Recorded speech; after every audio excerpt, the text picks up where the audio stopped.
Hello YouTube and welcome back to another video. Today I will be making my mock draft 1.2, my mock draft 2.0, my second one that I will be making of before the draft.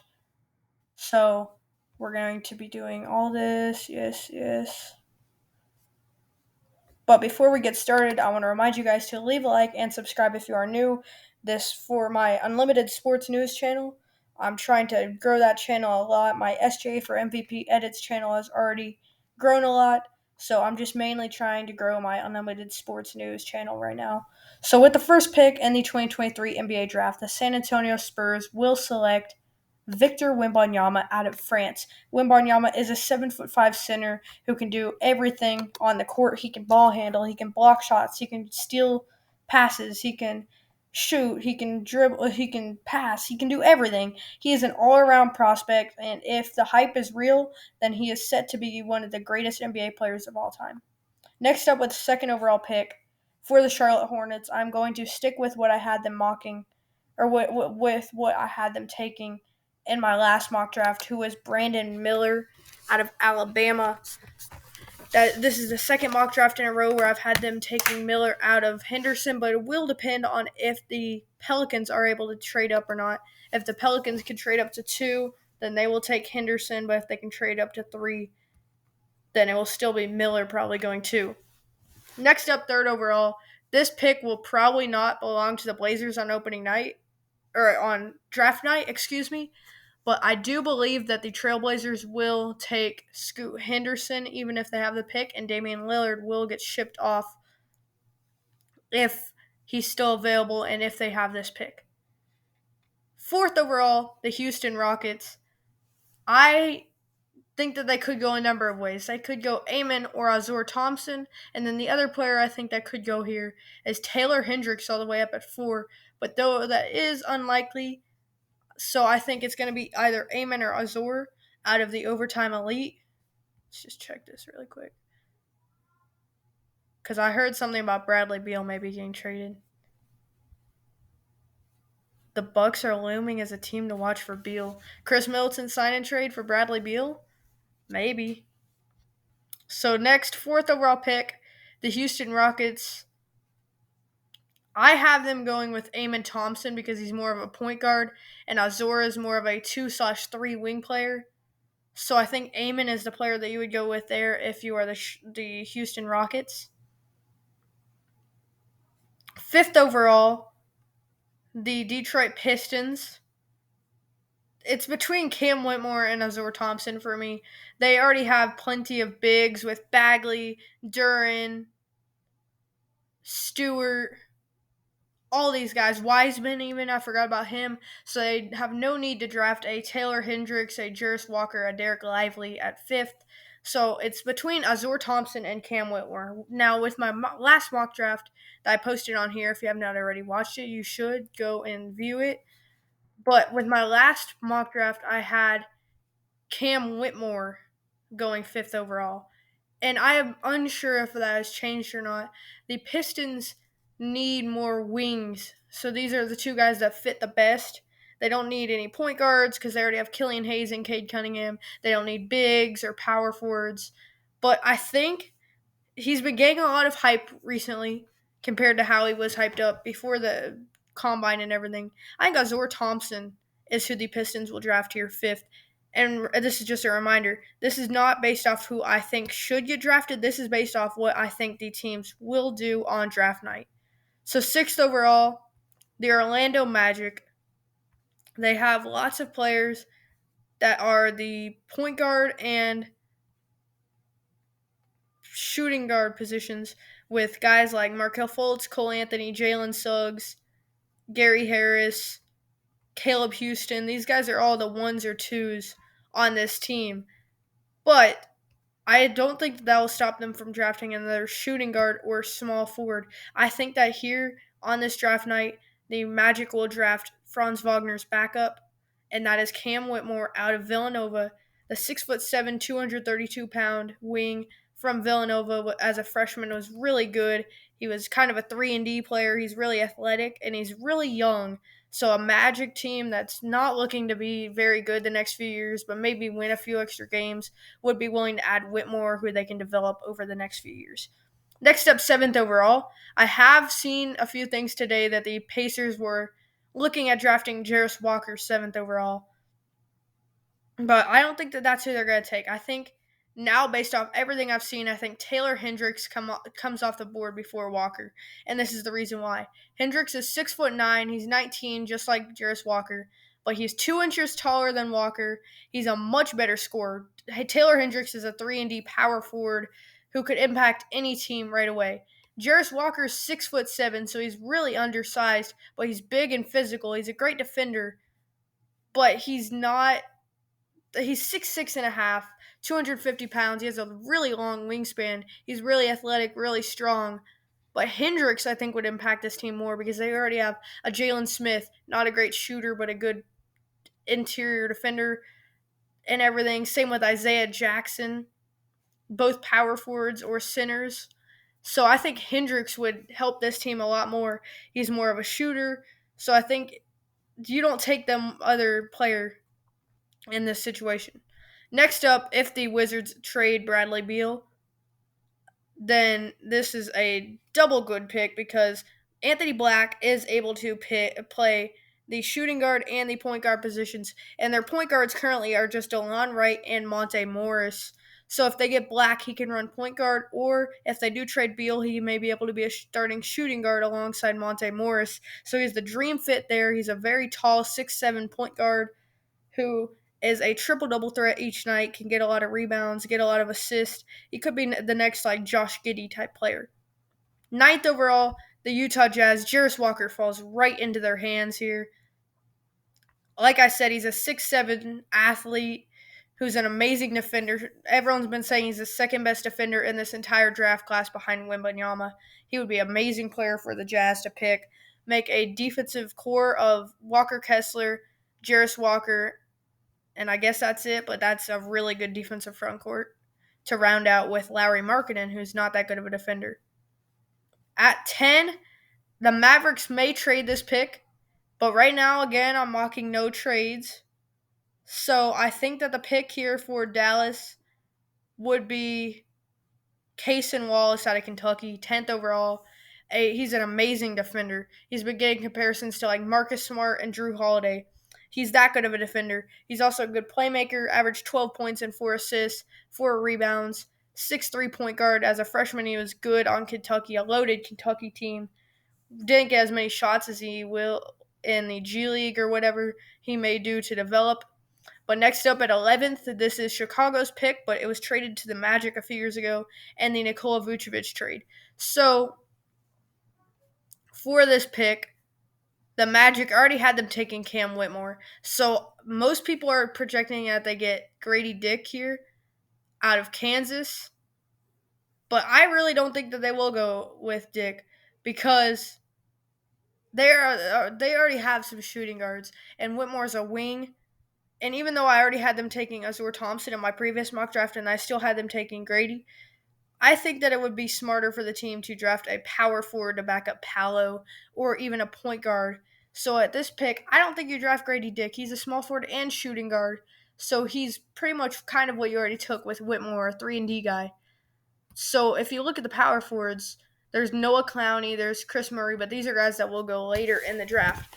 But then at the point guard position, there's some guys that maybe they would take. Nick Smith Jr. is one of those guys, and I would have them take him, but you got Jalen Suggs and Cole Anthony. Markelle Fultz might get traded. Cole Anthony might even get traded, but still, you don't know if they're going to get traded on draft night or not. So I think you don't take a point guard at this situation. But now that's just making me want them to take Grady Dick again. Yeah, I'm going to go Grady Dick here. Even though I basically just said that I don't think that they should take him, I'm going to go against everything I just said and have the Magic take Grady 11th overall. 12th overall, here is the Thunder, my favorite team. And I think we have a win-now roster right now for a young team. We have a starting five of Shai Gilgeous-Alexander, Josh Giddey, Lou Dort, Jalen Williams, and Chet Holmgren next year. That's good enough to be a 6 or 7 seed. So I think next year we're probably going to draft a wing who can be a guy that we develop. And I'm really liking Bryce Sensabaugh. I hope that we would take him over a Leonard Miller or a Keontae George here. I would take either George or Sensabaugh, actually. That's what I meant. I really don't want Leonard Miller. I really don't want Gigi Jackson. And then Bilal Coulibaly, I'd be okay with that. He's a great defender, but we already have a wing who can defend. That's Lou Dort. So if I'm going off of who I think that the teams should do, which is what I have been doing, I want the Thunder to take Sensabaugh, but in reality, I think that Keontae George will be who they draft here. George is a great scorer. As a freshman, he averaged 15, 3, and 4 for Baylor, shooting 38% effective field goal percentage. He's a 16th ranked prospect, but he's 6'4", can play the shooting guard, point guard, and sometimes the small forward. He'd be a good pick for the Thunder here to develop behind Giddey and Shea this year, and then next year he can be in the rotation, getting maybe some Isaiah Joe minutes if Joe decides to move on from the team. 13th here are the Toronto Raptors, and they have a very interesting team. They're very undersized. They run a lot of small ball lineups, or that's what they were doing last year until they traded for Jakob Poeltl. Then they started a 6'9" center, where's Barnes? A 6'9" power forward, a 6'7" shooting guard, 6'1" point guard. But now there's all these things. Gary Trent's going to leave them in free agency, or he's at least expected to, and Fred VanVleet already declined his player option, which he could come back and still sign a new contract with the team, but I don't think he will. We're assuming he doesn't here. So I think that they draft a new point guard, because Malachi Flynn's not even that good. He was an end of the first round pick. He's pretty good for an end of the first round draft pick. And then Delano Banton, he's a free agent. I think some team might offer him like $4 million a year. So I think Nick Smith is a great pick here for Toronto. Smith is a really good athlete at the point guard position, and I believe he's really underrated here pre-draft just because everyone is saying that his stats are bad, but he was also injured for most of the year, and he was playing in a very tough SEC conference. So he's a little bit undervalued even. So he would be a perfect fit on the Toronto roster to probably replace Fred VanVleet in the starting point guard position. Next up, 14th overall, the New Orleans Pelicans. They are rumored to maybe trade up, but we're assuming that they don't here in this mock draft. So if you look at the positions, point guard, you have CJ McCollum. He's kind of locked in right now unless they trade him. He's not going to be released or anything. He's not a free agent anytime soon. Shooting guard, you have Herb Jones, great defender. Still has about 2 years left on his deal, but that's the thing. He's on a minimum as he was drafted in the second round. And I think this might be his last year on the team. Yeah, this is his last season, unless he has a team option after this year. So I think you might want to draft a shooting guard as insurance if he ever leaves in free agency. There's other positions where you might need a player, though, like power forward, but I think Trey Murphy can replace Zion if they ever decide to trade him. Murphy was amazing this year, and I think what is his third year. And at center, you have Valanciunas, who might get traded. Hernan Gomez is a good backup, and then Jackson Hayes is a free agent. So this team is all over the place, but center and shooting guard are the two needs that they have the most. And it's between Derek Lively and Jordan Hawkins for this spot. But I do believe that the team will take Derek Lively, and this is just because a few months ago there was all the rumors that Jonas Valanciunas will probably not be on the team, and then Jackson Hayes is a free agent, so that would leave them with only Billy Hernan-Gomez as their starting center. So if they can get Lively, Lively is a 7'1" center out of Duke, who is a great inside scorer, of course, 7'1", can back down people, can dunk on them, and he's also an amazing shot blocker. And he's an athlete, but the thing that really draws teams to him the most is he can also shoot threes on top of all that stuff, and that could make him even a top 10 pick if some team wants to really take a risk on him. He's not a risk. That's not what I meant. Just because he would be going higher than he's projected to go. Not really a risk, though. 15th, here are the Hawks. They have a ton of wings. And I still have seen people saying that they should draft another small forward along the lines of a Bryce Sensabaugh or Leonard Coulibaly. Bilal Coulibaly, not Leonard Coulibaly. But I think personally, their biggest need is a backup point guard. For the last few years, Trae Young's backup point guards have been DeLon Wright, Lou Williams, and this year is Aaron Holiday. If they can get a better point guard who's experienced to back up Trae Young, I think that would just level up this team that much more. But the problem is there's not really many experienced point guards at this spot in the draft. I think in real life they will trade down, but for me it's between Jalen Hood-Schifino, who averaged 13, 4, and 4 as a freshman, 6'5" point guard, and Kobe Buffkin, 6'4" point guard and shooting guard out of Michigan, who averaged 14, 4.5, and 3. But I do think that they will take Buffkin because Buffkin is the better shooter than Hood-Schifino, who is a kind of a mid-range threat, can get to the rim. Buffkin is a good shooter. He's a good playmaker for a guy that can also play shooting guard well. I think he would be a good pick for Atlanta to run their second unit.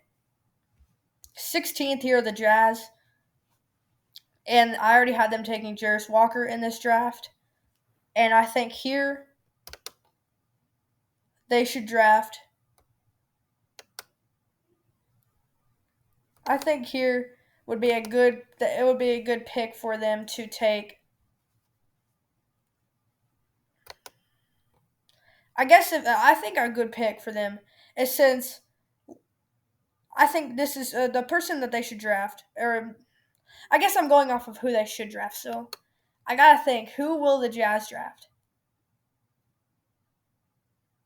I think who the Jazz will draft this year is Jordan Hawkins out of UConn, the guy that the Lakers really want. That might be a factor into why they would take him. One slot ahead of the Lakers, 16 points, 4 rebounds, an amazing shooter. He was the reason why UConn won the national championship this year. He was the main reason. As a sophomore, he developed into an amazing shooter. He could hit threes from every single place on the court, and he could hit them at a good rate. So I think if Utah can get him, they don't have much shooting on their team outside of like Larry Markkinen and Jordan Clarkson. So I think if they are able to get Hawkins, which in my mock he is still available, then that would be an amazing pick for them.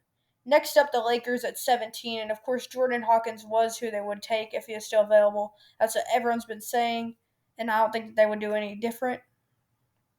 Now it gets a little bit different, as you've got LeBron, D'Angelo Russell, Austin Rivers, Anthony Davis, and Jared Vanderbilt as your starting five. But next year, under contract, you only have LeBron, Anthony Davis, Max Christie, and then you have a team option for only $2 million on Jared Vanderbilt. Other than that, no one is under contract. So I think here for LA, you can go two ways. You can either draft a experienced player such as a Chris Murray, who can come in and help your team right away, or you draft somebody that you can develop, like a Jalen Hood-Schifino, a Jet Howard, a Noah Clowney. And I'm split on what they should do. It's those two options. Those are the best options for LA in this draft. But I do think that the best player for them would be Jalen Hood-Schifino because of this reason. D'Angelo Russell is a free agent.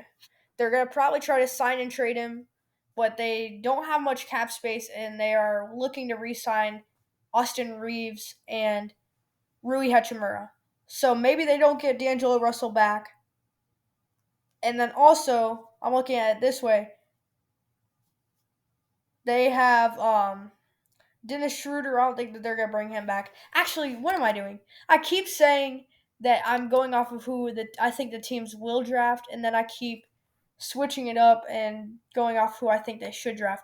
They're going to draft Chris Murray out of Iowa, 20 points per game, 8 rebounds as a junior. He's about to turn 22, 48% effective field goal percentage, ranked 25 on ESPN. That's not what I meant to do. But I think he would be a great pick for the Lakers. He's a win-now player. Now I don't even know what's happening. But he's a win-now player. Keegan Murray his twin brother was an amazing player as a rookie for Sacramento this year. Made, I think, All-NBA, All-Rookie first team. But Chris Murray, I think, won't be as good as a rookie. But Or no, that's not what I meant. I think Chris Murray will score a lot of points as a rookie, just won't have the same defense as Keegan, even though he's more of a 3D player. Next up, the Heat, 18th overall. They made it to the finals, so they have a good pick here to also help out their team after making the finals.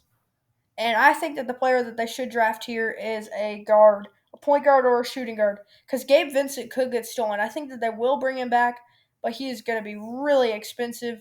But then the main reason I want them to draft a guard is because Victor Oladipo will probably get traded for next to nothing, like a second round pick or something, because he got injured again and he's set to make $9 million next year. So I think a shooting guard is the player that the Heat will draft this year. And I think if you go down that logic, the most likely player for the Heat to draft here is Colby Jones, who would be a perfect fit on this team. Good scorer, good shooter at Xavier this year, 3-and-D guy. He's 6'5", 200 pounds, and as a 21-year-old, he averaged 15, 4, and 6. That would be a perfect fit on this Heat roster as the backup for Tyler Hero. Next up for the Warriors, 19th overall, they have been rumored to trade this pick. Let's go here really quick. Yeah, nothing's happening right now. But they all have been rumored to trade this pick. But again, we're assuming that they don't. And I think that the player that they will draft this year, the Golden State Warriors, I think that they're going to draft Bryce Sensabaugh out of Ohio State. He's a really good athlete, really athletic, really good scorer. 16 points, a rebound, or assist, and 5 rebounds as a freshman, 19 years old, 6'5", 230. He's a really good scorer, really athletic, and he did all this as a freshman. So I think if Golden State could get him here at 19, it'd be a great addition to this team to help provide some bench scoring. The bench unit would be like a Jordan Poole, Moses Moody, Sensabaugh, Kuminga, and somebody else. So I think that would be a good pick for Golden State, adding some scoring off your bench, who you can also try to develop along with Patrick Baldwin to be a really good player in the next few years. 20th pick, the Rockets up again after already selecting Amon Thompson 4th overall. I think that at this pick, the Rockets should take a wing. You've got Kenyon Martin, who knows if he wants to be here or not, because he asked out for a trade before the season started and he never got one. But who knows if he really is happy being here or not, or if he just decided to keep playing. And then you got Jayshawn Tate, who only has 1 or 2 more years left on his deal. And that's really it for your whole wing pairing with Jalen Green, but he's more of just a shooting guard. So I think the perfect pick here for Houston would be Jet Howard out of Michigan. I think that's who they will pick. I think that's who they should pick. 6'8" wing. I've seen him dropping a lot farther than this in previous mock drafts, but he was a freshman playing for his dad, Juwan Howard, and he averaged 14, 3, and 2 as a freshman for Michigan, and shot pretty well from the field from 3, 37%, and 50% from 2. He's pretty good. He would be a good pick for Houston to try to kind of develop. He doesn't need much to develop. I think he's at a perfect state of his game where it'd be easy for him to just fit in Houston right now. Next up, 21st, the Brooklyn Nets. They have 2 straight picks here, 21 and 22. I think this is Phoenix's pick that they got in the KD trade. But I think that the player that the Nets should draft here, I think that they will draft.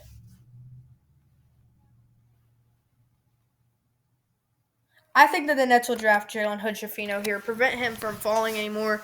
They could use him as a backup point guard with Patty Mills being not that good this year. Spencer Dinwiddie might get traded. They might just blow up the whole team. So next up, the Nets again at 22. They could use a wing with this pick, but I think that the player that they will ultimately end up drafting is James Nagy. I think he'll go a lot higher than people expect, and Brooklyn could use him here because Day'Ron Sharpe has not really worked out too well as the backup center for them. So I think if Najee can develop into the amazing shot blocker that he has been projected to become, then that would be a great pick for Brooklyn at 22nd, even though they have been rumored to trade up with those two first. 23rd, here are the Trailblazers.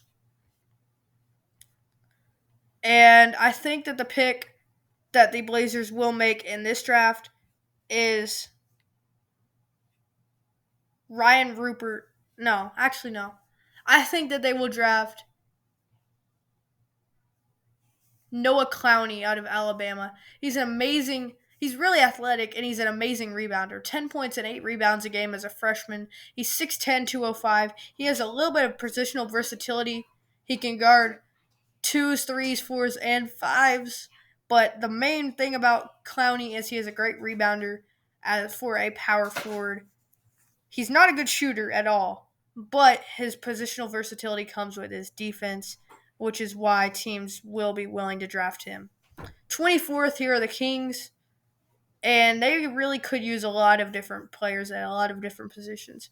I think that the player that they will ultimately go with here, though, is Bilal Koulibaly out of France, especially because the other player I was going to have them draft was a power forward, and they're rumored to be bringing over Sasha Vasinka from the EuroLeague, a EuroLeague MVP, an amazing player. So Bilal Koulibaly, also from Europe but from France, he is rumored to become one of the best defenders on ball in the entire NBA. He's athletic, got great footwork and everything. I think he is a little bit overhyped, like I've said so many times, only because he was Victor Wembanyama's teammate in France. And if he was on another team, it'd probably be a late second round pick. But maybe the hype is all real, and he'll end up becoming one of the better defensive players in the NBA next year as a rookie. 25th, the Memphis Grizzlies. I think that the player that they pick here will be Brandon Podziemski from Santa Clara. This is because Podziemski was at Illinois, then he transferred to a smaller school, Santa Clara, 20 points, 9 rebounds, and 4 assists. Maybe Memphis is thinking he can be the next Ja for coming out of a small school, athletic wing. But Podziemski is a great scorer, 3-and-D guy, really athletic. I think he would be a great player at the starting shooting guard or small forward for Memphis down the line, especially because they don't have many wings if they're going to be losing Dylan Brooks. Podziemski would be a good replacement for them. At 26, the Indiana Pacers. I think that the player that they will pick here, they have a lot of picks in this range right here, but I think that they'll go Max Lewis out of Pepperdine. As a sophomore at Pepperdine, Lewis averaged 17, 3, and 6. He's been falling a lot lately, originally projected to go maybe in the top 10.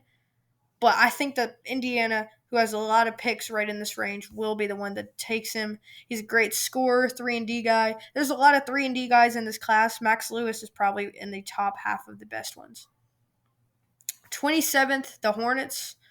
I think that they're going to go Dariq Whitehead here.